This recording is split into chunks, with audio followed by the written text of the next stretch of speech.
A segunda-feira foi marcada por manifestações pró-democracia em São Paulo e em outros estados do Brasil. A reportagem é de David de Tarso. O que se viu na Avenida Paulista foram diversas faixas, cartazes ao som de gritos de ordem, pedindo por democracia em meio a bandeiras de partidos políticos e movimentos sociais como Trabalhadores Sem Teto, MST, CUT, APOESP, Sindicato dos Bancários, Torcida Organizada do Corinthians e outros. A concentração foi em frente ao MASP, na Avenida Paulista, nesta segunda-feira. Eduardo Suplicy chegou a discursar no trio elétrico com a Constituição brasileira nas mãos. Para o Wagner Carvalho de Almeida, gerente-geral de uma ONG que foi até a manifestação, o acontecido em Brasília durante o domingo foi um atentado à democracia. E eu, como patriota, como brasileiro, eu acho que eu tenho esse dever de não a favor de um presidente ou a favor de um partido político, mas acho que de uma liberdade, que nós lutamos tanto para isso. Eu vim de uma geração onde as pessoas lutavam muito por uma democracia. Foi na época de Tancredo Neves, Ulisses Guimarães. Eu passei por essa parte. E eu acho que é um momento, como brasileiro, fazer a nossa parte, independentemente de partido político. Eu estou aqui a favor da minha democracia, do meu direito como cidadão brasileiro. A manifestação ocorreu de forma pacífica e a Polícia Militar acompanhou tudo de perto, mas não precisou intervir. Entidades da sociedade civil e instituições do governo de São Paulo participaram de um ato em favor da democracia na Faculdade de Direito da USP. A repórter Camila Yunes foi até lá e acompanhou. Vamos conferir os detalhes. Juristas, alunos, ex-alunos da Universidade de São Paulo, membros da sociedade civil, autoridades políticas, personalidades, movimentos sociais e entidades como a OAB e o Ministério Público saíram em defesa da democracia. O evento aconteceu no Salão Nobre do Largo São Francisco e dezenas de pessoas aplaudiam as falas, entoando o coro de democracia e sem anistia. O reitor da USP, Carlos Gilberto Carlotti Júnior, disse que as destruições serviram para cobrir a pátria de vergonha.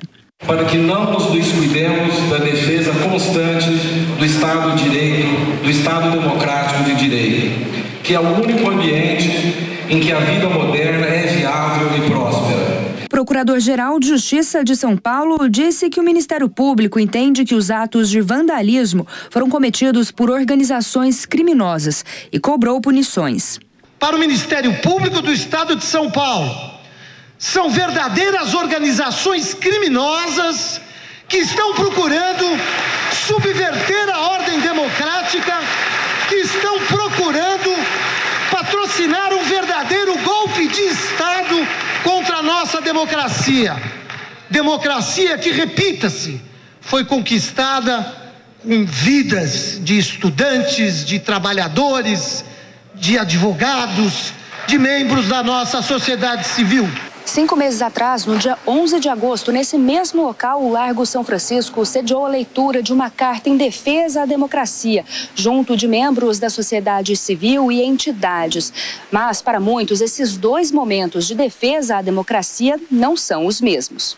É este o pensamento do diretor da Faculdade de Direito da USP, Celso Campilongo. Hoje, diferentemente daquilo que ocorreu no dia 11 de agosto do ano passado, onde se tomava neste mesmo Salão Nobre uma espécie de medida cautelar, de medida preventiva em defesa da democracia, e diferentemente de ontem, onde os atentados contra a democracia foram tão virulentos e criminosos, o dia de hoje tem uma outra tônica. É a tônica do revigoramento da democracia. É a tônica de que nós deveremos ter, nos próximos anos, muitíssima atenção com o cultivo da democracia. A presidente da OAB de São Paulo, Patrícia Vanzolini, falou também sobre os acampamentos nos quartéis e defendeu a desmobilização dos atos. O argumento falacioso, né, de que essas manifestações eram em nome do povo e que todo poder emana do povo. É verdade, e o povo somos nós. O povo somos nós. O povo elegeu o presidente da República elegeu o vice-presidente, elegeu 503 deputados federais, elegeu 81 senadores, é do povo que se trata. Então o que nós vimos ontem não é um ataque ao Estado democrático de direito, essa entidade imaterial. O que nós vimos ontem não é um ataque à democracia, essa pessoa que ninguém conhece, que não tem cara. O que nós vimos ontem foi um ataque ao povo brasileiro. Além da defesa da democracia, a tônica do evento da USP era a devida punição para os agentes e financiadores dos atos de vandalismo. As cenas vistas em Brasília também preocupam autoridades do Rio de Janeiro. Mas apesar da tensão, a cidade também teve ontem um ato pela democracia. Rodrigo Viga tem os detalhes. O Palácio Guanabara, sede do Poder Executivo do Rio de Janeiro, está com o policiamento reforçado preventivamente. Isso aconteceu depois das invasões e ataques realizados no último domingo na capital federal. Grades voltaram a ser colocadas entre a calçada e o acesso à sede do Poder Executivo Fluminense.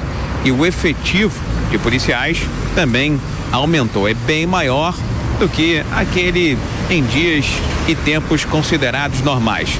Prédios públicos aqui do Rio de Janeiro também estão com a segurança reforçada por determinação do governador Cláudio Castro, depois dos episódios do último domingo na capital federal. Em tese, esse reforço na segurança no patrulhamento termina nesta terça-feira. O governador esteve em Brasília, na capital federal, nesta segunda-feira, se reunindo com o presidente da República, Luiz Inácio Lula da Silva, e com outros governadores, no chamado Day After, dia seguinte, após os ataques que aconteceram ao STF, ao Palácio do Planalto e também ao Congresso Nacional. No dia seguinte a esses atos, aqui no Rio de Janeiro, aconteceu na Cinelândia uma manifestação em prol da democracia, do Estado democrático de direito e contra os episódios de Brasília que tiveram repercussão internacional. Do Rio, Rodrigo Viga.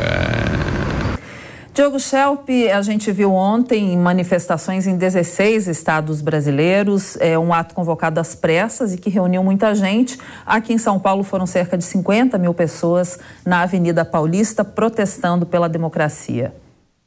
Sim, uma reação, obviamente, às manifestações violentas que aconteceram no domingo e que tinham uma pauta criminosa, a pauta de destituir um presidente ou uma chapa presidencial democraticamente eleita.